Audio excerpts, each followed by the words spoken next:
All right, let's talk about data. If you've ever felt like your organization is just swimming, maybe even drowning in information, you are definitely not alone. We're in the middle of a data deluge, and today we're going to figure out how to tame all that chaos. I mean, it is a fact of modern life, right? Every single purchase we make, every link we click, every like we hit, it all creates data. And companies are collecting this absolute tidal wave of information, all of them chasing this one single holy grail, a unified view of their customers and their business. And that's the billion-dollar question, isn't it? How do you go from being overwhelmed by information to actually making smart, confident, data-driven decisions? Well, that's what this explainer is all about. We're going to walk through that exact journey, from total chaos to real control. So first up, we've got to understand the problem itself, the great data deluge. We'll start by looking at the challenge of modern data. Because, the real issue isn't just having a lot of data. It's about the very nature of that data. Okay, so here's the first big problem, data silos. Think about it. Your marketing team has its data over here, finance has its data over there, and sales has a completely different set somewhere else. They're all trapped in these isolated containers. And when your data is separated like that, getting a complete 360-degree picture of your business, almost impossible. It just kills any real analysis. And then you've got the scale problem. It's not just the sheer volume of data, it's the crazy variety. On one side, you have this nice, neat, structured data. Think of it like perfectly organized building blocks. But on the other, you have this messy, unstructured cloud of emails, social media posts, and images. Now, trying to get those two completely different worlds to talk to each other, that is a huge, huge technical hurdle. So how do you actually break down those silos and deal with that complexity?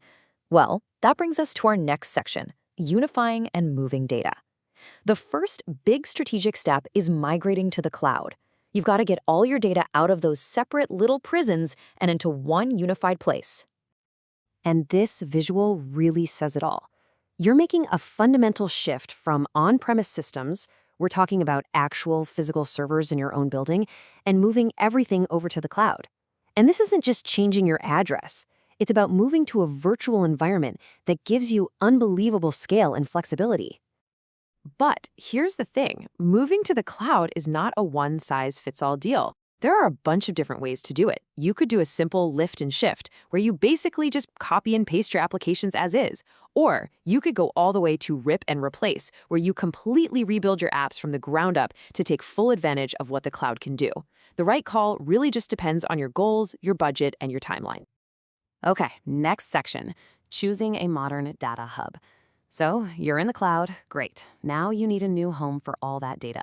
And this leads to a really critical decision, picking the right platform. Right now, that whole conversation is pretty much dominated by two huge players, Databricks and Snowflake. And you can really boil down the difference between them to their core philosophies.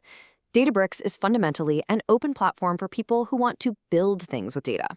Think data engineers and data scientists creating complex machine learning models. Snowflake, on the other hand, is a more streamlined, simplified platform for people who just want to consume the data. We're talking about business analysts who need to run reports and build dashboards easily. This platform fit matrix really lays it all out. Honestly, the choice comes down to your company's DNA. Who are your main users? Are they engineers working on AI and machine learning?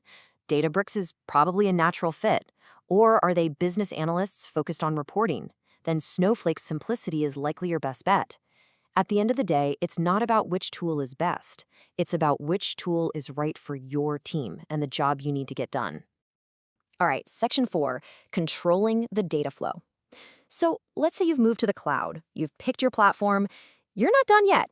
Now you have to manage all that data while it's in motion. The next big challenge is making sure that as information flies through your new systems, it doesn't just crash everything. And this is where a really cool concept called back pressure comes into play. You should think of it literally like traffic control for your data. If a system downstream starts to get overwhelmed and can't keep up, back pressure sends a signal all the way back to the source that says, hey, slow down. It's what prevents system overloads and data loss, making sure everything flows smoothly. So, if back pressure is the traffic cop, then data lineage is the GPS for your data. It creates this detailed map that tracks the entire life of a piece of data, from where it was born, through every single change it underwent, all the way to its final destination. And this is absolutely essential. Why? It's all about trust. It lets you prove your data is correct, and it helps you find and fix problems in a heartbeat when something goes wrong.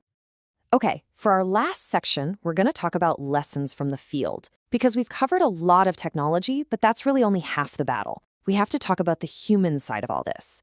And to do that, we're going to look at a massive, real-world project from the U.S. Department of Defense.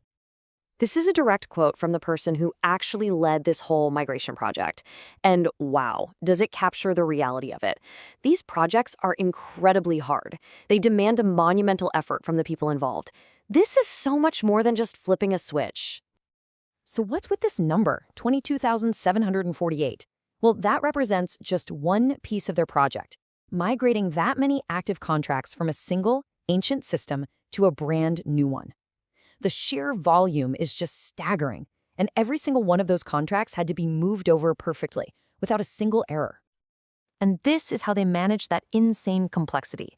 And no, this isn't a mock-up, it's the actual dashboard they use to track the status of every single one of those contracts.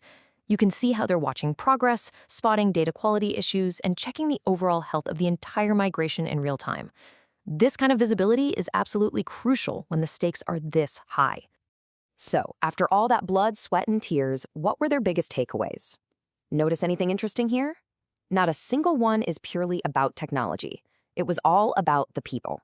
They learned you need a credible leader who can be the face of the project. You need to be brutally honest with everyone about the challenges. You have to test relentlessly to build trust. And you need to empower messengers at every level of the organization to champion the change. And that really brings us to the final and maybe most important question. You can have the best cloud platform, the most advanced tools, the perfect architecture, but at the end of the day, success or failure is almost always going to come down to your people and your culture. Is your organization ready for the data journey? Because the technology, well, that's just the tool. The real transformation has to happen with your team.